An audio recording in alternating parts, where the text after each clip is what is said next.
আসসালামু আলাইকুম everyone, welcome to my channel. সবাই কেমন আছেন? আশা করি ভালো। আজকে আমি আপনাদের সাথে অনেক দিনের আগের একটা ভিডিও শেয়ার করব।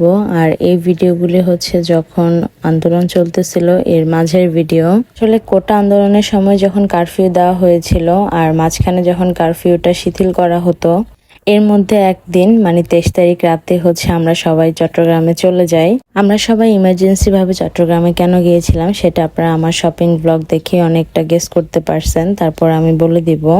তো যাই হোক, এখানে রাত 11টার সময় আমাদের বাস ছিল। সেই বাস আসতে আসতে প্রায় 12টার মতো বেজে যায়।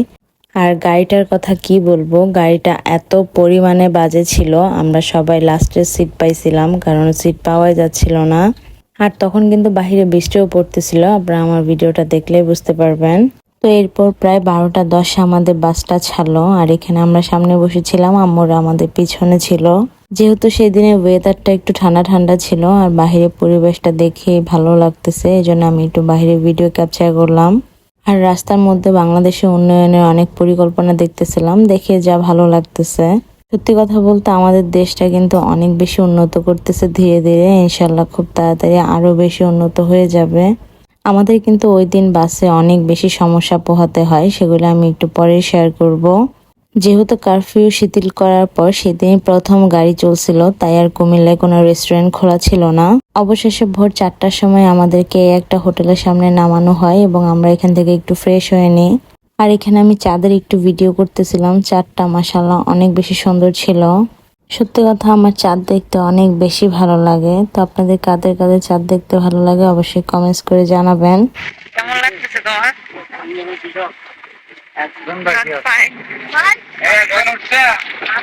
তো এখানে একটা আমি আমার ছোট বোন থেকে রিভিউ নিয়ে নিলাম। আর গাড়িটার জন্য আমরা ভালোভাবে জার্নিটা এনজয় করতে পারিনি।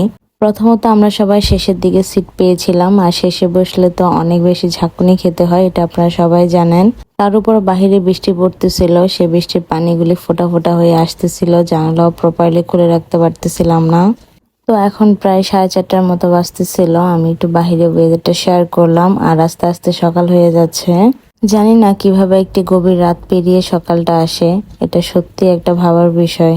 আর তখন কিন্তু আমরা অলরেডি চট্টগ্রামের ভিতরে প্রবেশ করে ফেলেছি। আর এই ভিউগুলি হচ্ছে চট্টগ্রামের। তো আপনারা যারা যারা চট্টগ্রামে থাকেন তারা অবশ্যই কমেন্টস করে জানাবেন, আর যারা চট্টগ্রামে ঘুরতে গেছেন তারাও জানাবেন।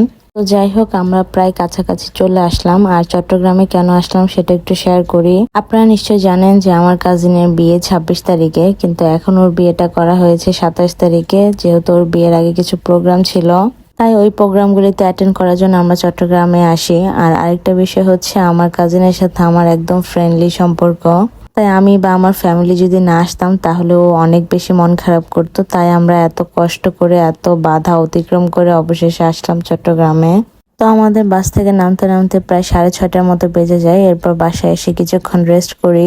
তারপর এই যে সকালে নাস্তা করলাম, এখানে পরোটা, ডিম আর সাথে ছিল চা। তো নাস্তা করার পর এখানে আমি আর আমার কাজিন মিলে একটু বের হলাম। আমার কাজিনের আজকে পার্লারে অ্যাপয়েন্টমেন্ট ছিল, তাই ও পার্লারে যাচ্ছিল আর ওর সাথে আমি যাচ্ছিলাম। আসলে বললামই তো যে ওর আর আমার সম্পর্কটা খুবই অন্যরকম। আসলে আমাদের সবগুলি কাজিনদের সাথে বন্ডিং অনেক বেশি ভালো। আমাদের যদি ফ্যামিলিগতভাবে ঝামেলা থাকে তারপর আমরা ঠিক থাকি। তো অবশেষে আমরা পার্লারের কাছে চলে আসলাম। আর পার্লারে যাওয়ার সময় এই রাস্তাটা অনেক বেশি সুন্দর ছিল। আর আমরা আসছিলাম চট্টগ্রামের ফ্লোরা বিউটি পার্লারে। এই পার্লারের লোকেশনটা একটু ভিতরে, তারপর ওদের কাজ অনেক ভালো ছিল আর ডেকোরেশনটাও অনেক সুন্দর ছিল। তো এরপর আমার কাজিন চলে গেল ফেসিয়াল করতে, আর আমি এখানে বাইরে ওয়েট করতেছিলাম আর একটু আপনাদের সাথে ভিডিও নিচ্ছিলাম।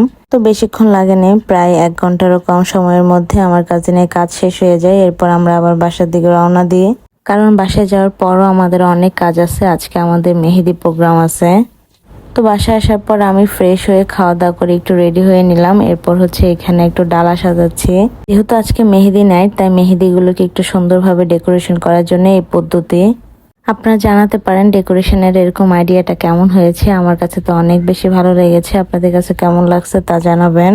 আর আমার কাজিনকে মেহেদি পরার জন্য মেহেদি আর্টিস্ট এসেছিল, সেটা একটু শেয়ার করব আপনাদের সাথে। তো এখানে অলরেডি আমার কাজিনের মেহেদি দেওয়া শুরু হয়ে গেছে, আর ওর কয়েকটা ফ্রেন্ড আসছিল আশেপাশে। আর ওই যে আমি বসে আমার কাজিনের সাথে গল্প করতেছিলাম। আসলে এই সময়গুলি সত্যি অনেক বেশি মিস করব। আমি যে এখন ভয়েস দিচ্ছি আমার এই ভিডিওগুলি দেখে অনেক বেশি খারাপ লাগতেছিল, আর এই মেহেদি ডিজাইনটা আমি পরেছিলাম। তো এরপর প্রায় আমার কাজিনের মেহেদি দেওয়া শেষ হয়ে গেল, সেটা একটু শেয়ার করে দিলাম আপনাদের সাথে।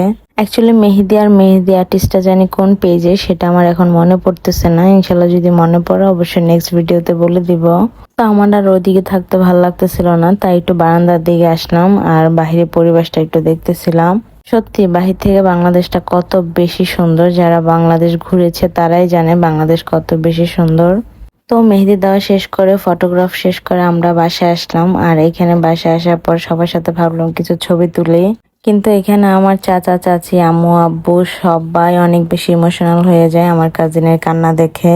আসলে ওর আক্তের অনুষ্ঠান হয়েছে জানুয়ারি মাসে, কিন্তু এতদিন কেউ ফিল করতে পারেনি যে ওর বিয়ে হয়ে গেছে, ও শ্বশুরবাড়ি চলে যাবে।